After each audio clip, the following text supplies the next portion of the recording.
रामकृष्ण हरी मंडळी, श्री स्वामी समर्थ. घरामध्ये सुख, शांती, ऐश्वर, समाधान लाभावे, महालक्ष्मीची आपल्यावरती कृपा व्हावी, यासाठी आपण महालक्ष्मीचं व्रत हे मनोभावे करत असतो. मार्गशीर्ष महिन्यामध्ये पहिल्या गुरुवारी या व्रताची सुरुवात केली जाते आणि शेवटच्या गुरुवारी आपल्याला या व्रताचं उद्यापन जे आहे तर ते करायचं असतं. यंदा 18 डिसेंबर 2025 रोजी शेवटचा गुरुवार म्हणजे 4था गुरुवार आलेला आहे. या दिवशी आपल्याला व्रताचं उद्यापन जे आहे तर ते करायचं आहे. परंतु उद्यापन करत असताना काही चुका आपल्याला चुकून देखील करायच्या नाहीत. काही नियमांचं पालन आपल्याला आवर्जून करायचं आहे, जेणेकरून आपण केलेल्या सेवेचं, व्रताचं आपल्याला संपूर्ण फळ मिळेल. आजच्या व्हिडिओमध्ये बरीचशी योग्य माहिती देण्याचा प्रयत्न केलेला आहे. त्यासाठी व्हिडिओ शेवटपर्यंत पहा. चॅनलवरती नवीन असाल तर नक्की सबस्क्राईब करा. व्हिडिओ आवडला तर एक लाईक करा. जास्तीत जास्त लोकांपर्यंत नक्की शेअर करा. चला तर मग वेळ न घालवता आजच्या व्हिडिओला सुरुवात करूया. यंदा मार्गशीर्ष महिन्यामध्ये 4 गुरुवार आलेले आहेत आणि शेवटच्या गुरुवारी म्हणजे 18 डिसेंबरला आपल्याला व्रताचं उद्यापन करायचं आहे. उद्यापनाच्या दिवशी सकाळी लवकर उठायचं आहे. या दिवशी चुकूनही उशिरा झोपू नये. ज्यांचा उपवास आहे त्यांनी देखील आणि इतर घरातील व्यक्तीने देखील सकाळी लवकर उठण्याचा प्रयत्न करावा. उठल्यानंतर स्वच्छ स्नान करून घ्यायचं आहे. या दिवशी आपल्याला स्नान करत असताना तुम्ही अंघोळीच्या पाण्यामध्ये थोडंसं गंगाजल किंवा थोडीशी हळद टाकून त्या पाण्याने स्नान करू शकता. या दिवशी विवाहित महिलांनी शक्यतो केस धुणे टाळावे, कारण की विवाहित महिलांनी गुरुवारच्या दिवशी केस धुवू नये किंवा घरातील फरशी पुसून काढू नये, कारण की असं केल्याने आपला गुरुग्रह जो आहे तर तो कमजोर राहतो, तो मजबूत राहत नाही आणि त्यामुळे आपल्याला आर्थिक अडचणींचा सामना किंवा वैवाहिक जीवनामध्ये ज्या काही अडचणी येतात त्यांचा सामना करावा लागू शकतो. यासाठी विवाहित महिलांनी शक्यतो केस धुणे टाळावे किंवा फरशी पुसणे देखील टाळावे. गुरुवारच्या दिवशी आपल्याला जास्तीची साफसफाई करायची नसते. जी काही तुम्हाला फरशी पुसायची असेल, साफसफाई करायची असेल तर ती आदल्या दिवशी म्हणजे बुधवारी तुम्हाला उरकून घ्यायची आहे.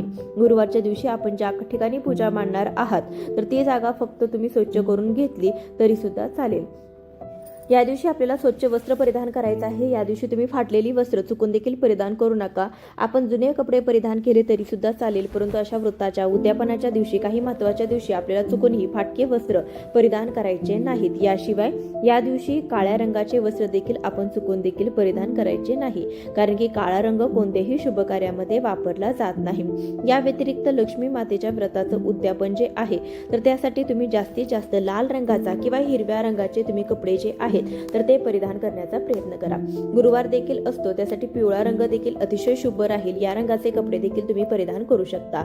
या दिवशी काळ्या रंगाचे कपडे परिधान करू नका. कपडे परिधान करत असताना शक्यतो महिलेने उद्यापन करत असताना साडी नेसण्याचा जास्तीत जास्त प्रयत्न करावा किंवा ट्रॅडिशनल वेअर करावे. ट्रॅडिशनल पद्धतीचे कपडे तुम्ही परिधान करू शकता. गाऊनवरती किंवा इतर जे काही पॅन्ट शर्ट किंवा वेस्टर्न ड्रेस असतात तर अशा ड्रेसमध्ये शक्यतो राहू नका, कारण की अशा काही शुभ प्रसंगी आपण साजशृंगार करणं देखील अत्यंत महत्त्वाचं मानलं जातं. कारण की विवाहित महिला जेव्हा साजशृंगार करून देवीची आराधना, उपासना करतात त्यावेळी त्या व्यक्तीवरती, त्या महिलेवरती नक्कीच माता लक्ष्मीचा आशीर्वाद जो आहे तर तो लाभत असतो. माता लक्ष्मीलाही नीटनेटकेपणा आणि स्वच्छता, पवित्रता, त्यासोबतच साजशृंगार देखील अतिशय प्रिय आहे. त्यासाठी नक्कीच तुम्ही साजशृंगार करू शकता. हातामध्ये हिरव्या बांगड्या घालू शकता. या दिवशी हातामध्ये हिरव्या काचेच्या बांगड्या घालण्याचा जास्तीत जास्त प्रयत्न करावा. तुटलेल्या किंवा पिचकलेल्या बांगड्या चुकून देखील घालू नका, कारण की आपण अशा शुभ दिवशी पिचकलेल्या किंवा इतर दिवशी देखील पिचकलेल्या बांगड्या आपल्या हातामध्ये नसू नये. पिचकलेल्या असतील तर त्या लगेच काढून टाका, कारण की पिचकलेल्या बांगड्या ज्या आहेत तर त्या दारिद्र्य घेऊन येतात. किंवा काळ्या रंगाच्या, प्लास्टिकच्या, मेटलच्या बांगड्या देखील घालू नये. या व्यतिरिक्त तुम्ही हिरव्या काचेच्या बांगड्या हातामध्ये घातल्या तरी सुद्धा चालेल. या दिवशी आपल्याला उद्यापन करायचं आहे. त्यासाठी या दिवशी आपलं घर हे स्वच्छ, नीटनेटकं आणि पवित्र, सात्विक वातावरण असलेलं असावं. या दिवशी आपल्या घरामध्ये आपल्याला सात्विक वातावरण, पवित्रता आपल्याला राखायची आहे. या दिवशी घरामध्ये कोणत्याही प्रकारचे वादविवाद करायचे नाहीत. याशिवाय या दिवशी घरामध्ये कोणत्याही प्रकारचं तंटा, भांडण होणार नाही, असं वर्तन आपल्याला करायचं नाही. याशिवाय या दिवशी घरामध्ये मोठ्यांचा अपमान करू नये, उद्धट बोलू नये. आपलं आचरण हे अगदी पवित्र आणि सात्विक असावं. घरामध्ये शांतता बाळगावी, कारण की अशाच घरामध्ये माता लक्ष्मी ही वास करत असते. या दिवशी घरामध्ये मांसाहार चुकून देखील करू नये. मद्यपान, व्यसन अशा गोष्टी या दिवशी चुकून देखील करायच्या नाहीत. तर बघा, शेवटचा गुरुवार आहे, मग उद्यापन केलं की लगेचच तुम्ही मांसाहार करायला सुरुवात कराल, पण असं करू नये. शक्यतो संपूर्ण मार्गशीर्ष महिना आपल्याला पाळायचा आहे. फक्त आपण हे व्रत होते म्हणून, व्रत किंवा उपवास आहेत म्हणून आपल्याला या महिन्यामध्ये मांसाहार करणं टाळायचं नाही, तर संपूर्ण मार्गशीर्ष महिना आपल्याला मांसाहार टाळायचा आहे. 20 डिसेंबर नंतर जेव्हा अमावस्या संपेल त्यानंतर तुम्ही मांसाहार जो आहे तर तो करू शकता, परंतु घरामध्ये मार्गशीर्ष महिना संपूर्ण संपेपर्यंत, अमावस्या संपेपर्यंत तुमचं जर घरामध्ये व्रत असेल तरी देखील तुम्ही शक्यतो मांसाहार करू नका. जेव्हा मार्गशीर्ष महिना संपूर्ण संपतो त्यावेळेस तुम्ही मांसाहार जो आहे तर तो केला तरी पण चालेल. मार्गशीर्ष महिना हा भगवान विष्णूंना समर्पित आहे. भगवद्गीतेमध्ये सुद्धा भगवान विष्णूंनी याचा उल्लेख केलेला आहे. त्यांना सर्वात प्रिय असा हा महिना मार्गशीर्ष आहे. म्हणून या महिन्यामध्ये आपल्याला मांसाहाराचं सेवन करायचं नाही. शिवाय आपल्याला ब्रह्मचर्याचं पालन देखील करायचं आहे. उद्यापनाच्या दिवशी तुम्ही सकाळीच पूजा मांडणी करू शकता किंवा संध्याकाळी मांडली तरी सुद्धा चालेल. या दिवशी आपल्या दारामध्ये एखादा भिक्षुक आला किंवा एखादं जनावर आलं तर त्याचा अपमान करू नये. एखादा भिक्षुक आला तर त्याला काहीतरी दान करू शकता, कारण की दान केल्याने आपल्याला करोडोपटीने पुण्यफळ हे प्राप्त होत असतं. त्यासाठी तुम्ही काहीतरी त्याला अन्नदान करू शकता किंवा काही पैसे दिले किंवा काहीतरी खायला दिलं तरी सुद्धा चालेल. घरामध्ये एखादी सुवासिनी स्त्री, कुमारिका किंवा इतर स्त्री घरामध्ये आली तर तिचा अपमान करू नये. तिला काहीतरी खायला द्यावं. हातावरती तुम्ही हळदी कुंकू देखील देऊ शकता. तिचा मानपान योग्य रीतीने तुम्ही करू शकता. कोणत्याही स्त्रीबद्दल या दिवशी अपशब्द बोलू नये, कारण की माता लक्ष्मी आपल्या घरामध्ये कोणत्या ना कोणत्या रूपामध्ये प्रवेश करत असते. याशिवाय घरामध्ये एखादं जनावर आलं, पक्षी आला तर त्याला देखील तुम्हाला काहीतरी खायला द्यायचं आहे. याशिवाय उद्यापनाच्या दिवशी कोणालाही तुम्ही तांदूळ, दूध, दही, ताक किंवा पूजेचं साहित्य जसे की फुले असतील किंवा इतर कोणतेही साहित्य असेल तर ते साहित्य तुम्ही कोणालाही देऊ नका. या दिवशी अजिबात द्यायचं नाही, कारण की या वस्तू जर आपण इतरांना दिला तर त्यासोबत आपल्या घरातील लक्ष्मी देखील निघून जात असते. त्यासाठी या दिवशी अशा काही शुभ दिवशी या वस्तू इतरांना देणं शक्यतो टाळावं. कारण की बघा, दूध, दही, ताक असं किंवा विरजन मागण्यासाठी कोणीतरी घरामध्ये येऊ शकतं, शेजारी वगैरे, किंवा आपण त्यांना मदत म्हणून विरजन देतो. परंतु अशा शुभ दिवशी चुकून देखील तुम्हाला त्यांना विरजन किंवा दही, ताक अशा गोष्टी द्यायच्या नाहीत. याशिवाय या दिवशी आपण चुकून देखील कोणालाही उधार पैसे द्यायचे नाहीत किंवा कोणाकडून उधार पैसे किंवा कर्ज देखील घेऊ नये. या दिवशी पैशाची देवाणघेवाण करणं देखील टाळावं. उद्यापनाच्या दिवशी आपल्याला घरातील झाडू देखील आपल्या कोणाला द्यायचं नाही किंवा झाडूचा अपमान होईल अशा गोष्टी देखील आपल्याला या दिवशी करायच्या नाहीत. उद्यापनाच्या दिवशी आपण घरामध्ये 7 किंवा 5 सुवासिनींना किंवा कुमारिकांना घरी बोलावत असतो. लक्ष्मी स्वरूप समजून त्यांचा मानपान करत असतो. परंतु त्यांचा मानपान करत असताना अशा काही स्त्रिया घरामध्ये येतात, त्यामध्ये आपला संवाद सुरू होतो आणि आपण इतरांबद्दल किंवा इतर महिलांबद्दल काहीतरी अपशब्द आपण बोलायला सुरुवात करतो. आपल्या गप्पा रंगत जातात आणि आपण एकमेकींबद्दल किंवा इतर स्त्रीबद्दल काहीतरी अपशब्द बोलतो. त्यांचा अपमान आपल्या हातून कळत न कळत होतो. यासाठी या दिवशी आपण कोणत्याही स्त्रीचा अपमान होणार नाही याची दक्षता अवश्य घ्यावी, कारण की ज्या स्त्रिया घरामध्ये एकत्र बसल्या की कोणाचा ना कोणाचा विषय निघतो आणि चुकून आपल्याकडून कोणाचा तरी अपमान होतो. तर बघा, आपल्या घरामध्ये आपण ज्या स्त्रिया बोलवलेल्या आहेत तर त्या लक्ष्मी स्वरूप समजून आपण त्यांना घरामध्ये बोलवलेलं आहे. त्यासाठी त्या गेल्यानंतर देखील त्यांच्याबद्दल अपशब्द बोलू नये. आपल्या डोक्यावरती ते आपण पाप करून घ्यायचं नाही. त्यासाठी आलेल्या स्त्रियांना मानाने घरात मध्ये बोलवायचं आहे, मनोभावे त्यांचा सन्मान करायचा आहे आणि त्यांना मानाने घरातून घालवायचं आहे. त्यानंतर देखील त्यांचा अपमान करू नये. उद्यापनाच्या दिवशी बघा, आपण दुसऱ्यांना किंवा आलेल्या स्त्रियांना आपण जे काही व्रताचं पुस्तक देत असतो ते पुस्तक देत असताना बघा, पुस्तक जे आहे तर ते त्या व्यक्तींना आपण देतो, तर त्या व्यक्तीने ते पुस्तक पाहून त्यांनी देखील मार्गशीर्ष व्रत करावं, असं उपवास करावा, हा यामागचा हेतू आहे.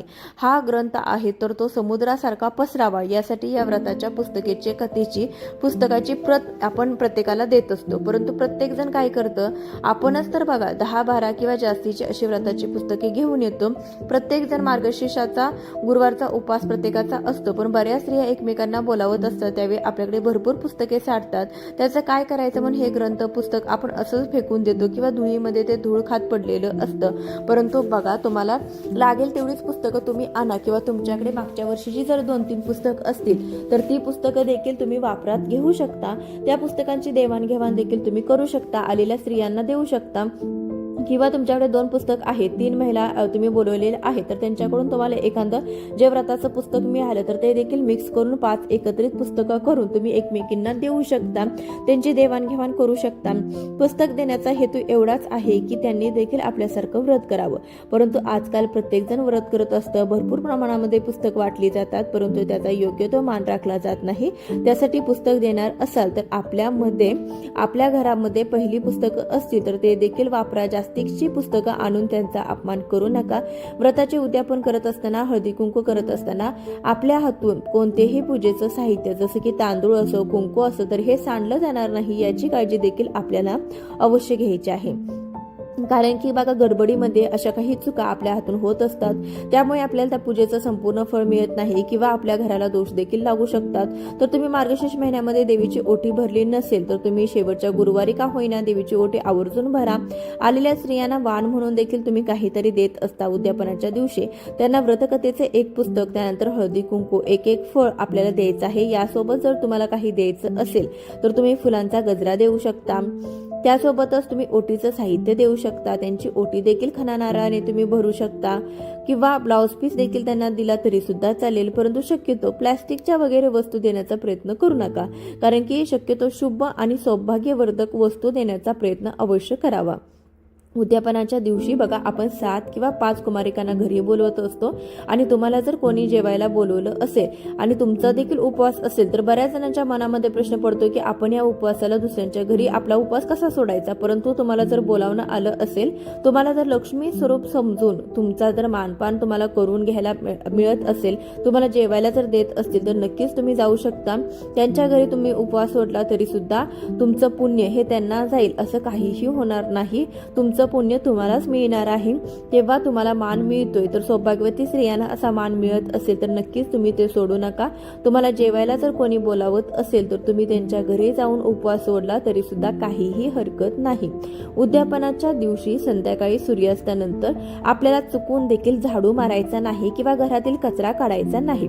या दिवशी घरातील कचरा देखील तुम्ही बाहेर टाकू नका. घरातील कचरा तुम्ही डस्टबिन मध्ये ठेवू शकता, परंतु आपण जर डस्टबिन किंवा कचरा जेव्हा घराबाहेर टाकतो तर ते आपल्याला या दिवशी टाकायचं नाही. या दिवशीचा कचरा तुम्ही दुसऱ्या दिवशी टाकू शकता, परंतु या दिवशी चुकूनही कचरा जो आहे तर तो घराबाहेर टाकू नये. या दिवशी संध्याकाळी सूर्यास्तानंतर आपल्याला झाडून लोटून काढायचं नाही. यानंतर संध्याकाळी आपल्याला किचनमध्ये भांडी साठवून ठेवायची नाही, कारण की बघा, स्वयंपाकघरामध्ये स्वच्छता आपल्याला राखायची आहे. संध्याकाळी भांडी साठवली तर अशा घरामध्ये दरिद्री येते. यासाठी संध्याकाळी आपल्याला संपूर्ण भांडी स्वच्छ करून, किचन स्वच्छ करून त्यानंतर आपल्याला झोपायचं आहे. या दिवशी आपल्याला आपल्या दारामध्ये दोन्ही बाजूला आपल्याला दिवे लावायचे आहेत. उंबरट्यावरती हळदीचं लेपन करायचं आहे. त्यानंतर आपल्याला आपल्या तुळशीची पूजा देखील अवश्य करायची आहे. सकाळी संध्याकाळी तुळशीमध्ये दिवा लावायचा. शेवटच्या गुरुवारी जर एखाद्याला मासिक धर्म असेल, सुतक असेल, बाहेरगावी जावं लागत असेल तर त्यांनी पुढील पौष महिन्यातील पहिल्या गुरुवारी उपवास करायचा आहे, पूजा मांडणी करायची आहे. त्या दिवशी तुम्ही उपवास करून उद्यापन केलं तरी सुद्धा चालेल. आपण बाहेरगावी असेल तर बाहेरगावी आपण उद्यापन करू शकत नाही. त्यासाठी आपण आपल्या घरामध्ये येऊन आपल्या व्रताचं उद्यापन करायचं आहे. त्यानंतर एक जास्तीचा गुरुवार तुम्हाला उपवास करावा लागेल, व्रताची मांडणी करावी लागेल. त्यावेळी जर तुम्ही उद्यापन केलं तरी सुद्धा चालेल. उद्यापनाच्या दिवशी आपल्याला उंबरट्यावरती हळदीचं लेपन अवश्य करायचंय. दोन्ही बाजूला 2 दिवे लावून घ्यायचे आहेत. यासोबतच तुळशी समोर देखील दिवा लावायचा आहे. या दिवशी आपल्या दारामध्ये स्वच्छता असावी. दारामध्ये आपल्याला घाण कचरा करायचा नाही. तुम्ही सकाळ संध्याकाळ झाडू मारून घेऊ शकता. आपलं प्रवेशद्वार हे स्वच्छ सुशोभित ठेवायचं आहे. चपल्या बूट आपल्या प्रवेशद्वारावरती अस्ताव्यस्त पडलेल्या अवस्थेत नसाव्या. चपल्या बूट जागच्या जागी ठेवाव्यात. या दिवशी मुख्य प्रवेशद्वारावरती ओल्या कुंकवाने तुम्ही स्वस्तिक हे चिन्ह देखील काढू शकता. यासोबतच माता लक्ष्मीची या दिवशी आपल्याला मनोभावे पूजा करायची आहे. श्रीयंत्रावरती कुंकुमार्चन करू शकता. देवीच्या मूर्तीवरती कुंकुमार्चन करू शकता. महालक्ष्मी अष्टकम म्हणू शकता. श्री सूक्त म्हणू शकता. महालक्ष्मीच्या मंत्राचा जप देखील तुम्ही करू शकता. होईल तेवढी सेवा महालक्ष्मीची आपल्याला या दिवशी करायचंय. आपलं घर हे शांत सुशोभित ठेवायचं आहे, जेणेकरून माता लक्ष्मी आपल्या घरामध्ये सतत वास करेल. उद्यापनानंतर जी काही पूजा मांडणी आहे तर ती लगेचच न काढता आपल्याला दुसऱ्या दिवशी सकाळी काढायची आहे. दुसऱ्या दिवशी सकाळी आपण स्वच्छ स्नान करून घ्यायचं आहे. प्रत्येक शुक्रवारी जशी आपण पूजा मांडणी काढतो किंवा उत्तर पूजा करतो, जसं की पहिल्यांदा दिवा लावून घ्यायचा, त्यानंतर अगरबत्ती लावून घ्यायची, सर्व देवदेवतांना हळदी कुंकू वाहून घ्यायचं, नैवेद्य दाखवायचं आहे. नैवेद्य दाखवल्यानंतर आपल्याला क्षमा प्रार्थना करायची आहेत. कळत नकळत माझ्याकडून काही चुका झाल्या असतील तर मला क्षमा करा अशी देवीकडे विनवणी करायची आहे. त्यानंतर तुम्ही काही इच्छा असतील तर त्या देवीला सांगून पूर्ण होण्यासाठी प्रार्थना करायची. अशी क्षमा याचना करून झाल्यानंतर आपण थोड्याशा अक्षता घ्यायच्या आहेत. त्या अक्षता आपण सर्व पूजेवरती टाकायच्या आहेत आणि आगमन पुनरागमन असं आपल्याला 3 वेळा बोलायचं आहे. यानंतर आपण थोडा वेळ थांबायचा आहे. अगरबत्ती शांत झाल्यानंतर त्यानंतर तुम्ही पूजा जी आहे तर ती काढू शकता. कलश थोडासा हलवायचा आहे आणि त्यानंतर आपल्याला डोक्याला लावून करून घ्यायचा आहे। त्यानंतर आपण कळशामधले जे काही ढाळे आहे तर ते 4 ठिकाणी 4 दिशांना टाकायचे आहेत। कळशामधलं पाणी तुळस सोडून इतर झाडांना टाकायचं आहे। कळशामध्ये जे सुपारी नाणं ठेवलेलं होतं ते तुम्ही एका लाल कपड्यामध्ये बांधून तिजोरीमध्ये ठेवलं तरी सुद्धा चालेल। यामुळे तुमचे बरेचसे आर्थिक प्रश्न सुटताना दिसतील। यानंतर कळशाच्या गळ्याला आपण जो धागा गुंडाळला तो घरातील कुलस्त्रीने किंवा घरातील कर्त्या पुरुषाच्या हाताच्या मनगटावरती आपल्याला बांधायचं आहे। मंगळ कळशातील जे पाणी आहे ते संपूर्ण घरभर आपल्याला शिंपडायचं आहे। त्यामुळे घरातील निगेटिव्हिटी नकारात्मकता जी आहे तर ती पूर्णपणे नष्ट होते। त्यानंतर जे काही नाशवंत वस्तू असतील जसे की विड्याची पानं असतील किंवा फुलं असतील तर ते तुम्ही वाहत्या पाण्यामध्ये विसर्जित करू शकता। त्यानंतर जो नारळ आहे तर तो आमच्याकडे वाढवला जातो। नारळ वाढवून त्यानंतर तो प्रसाद स्वरूप घरामध्ये खाल्ला जातो। घरातील इतर व्यक्ती घराबाहेर व्यक्तींना तुम्ही देऊ नये। घरातील व्यक्तीनेच हा नारळ खायचा आहे। त्यानंतर तुमच्याकडे जर हा नारळ जो आहे तर तो बऱ्याच जणांना असं वाटतं की लक्ष्मी स्वरूप आपण समजून हा नारळ जो आहे तो ठेवलेला आहे तर अशाने वाहत्या पाण्यामध्ये विसर्जित करा। तुम्हाला फोडायचा नसेल तर फोडू नका। कोणत्याही साहित्याचा आपल्याला अपमान करायचा नाही किंवा तुडवणीच जाईल अशा प्रकारे आपल्याला साहित्य टाकायचं नाही। काही नाशवंत वस्तू आहे तर त्या तुम्ही एखाद्या मोठ्या झाडाच्या बुडक्यामध्ये घालू शकता। शक्यतो त्यांचं खत होईल, परंतु त्यावरती पायदळी तुडवलं जाईल किंवा पाय पडेल अशा वस्तू आपण कुठेही टाकायच्या नाहीत। जे काही आपण तांदूळ वापरलेले होते तर ते 4ही गुरुवार आपण तेच तांदूळ वापरलेले होते तर त्यासाठी ते खराब झाले असतील तर वाहत्या पाण्यामध्ये विसर्जित करा। पक्ष्यांना खायला घालू शकता। वापरण्यायोग्य असतील तर घरामध्ये त्याचा गोडाचा एखादा पदार्थ करून तुम्ही घरामध्ये त्याचा वापर करू शकता किंवा साधा भात जरी करून खाल्ला तरी सुद्धा चालेल। शक्यतो मांसाहारी पदार्थामध्ये त्याचा वापर करायचा नाही। मांसाहार करण्या अगोदरच तुम्ही जे तांदूळ आहेत तर ते संपवायचे आहेत। यानंतर अशा प्रकारे आपल्याला योग्य त्या पद्धतीने आपल्याला सर्व साहित्यांची काळजी घ्यायची आहे। आजच्या व्हिडिओमध्ये बरीचशी माहिती देण्याचा प्रयत्न केलेला आहे। व्हिडिओ तुम्हाला आवडला असेल तर जास्तीत जास्त लोकांपर्यंत नक्की शेअर करा। चॅनलवरती नवीन असाल, पहिल्यांदाच माझे व्हिडिओ पाहत असाल तर नक्की सबस्क्राईब करा। चला तर मग भेटूया अशाच एखाद्या व्हिडिओ सोबत। तोपर्यंत श्री स्वामी समर्थ, जय जय स्वामी समर्थ। संपूर्ण व्हिडिओ पाहिल्याबद्दल खूप खूप धन्यवाद।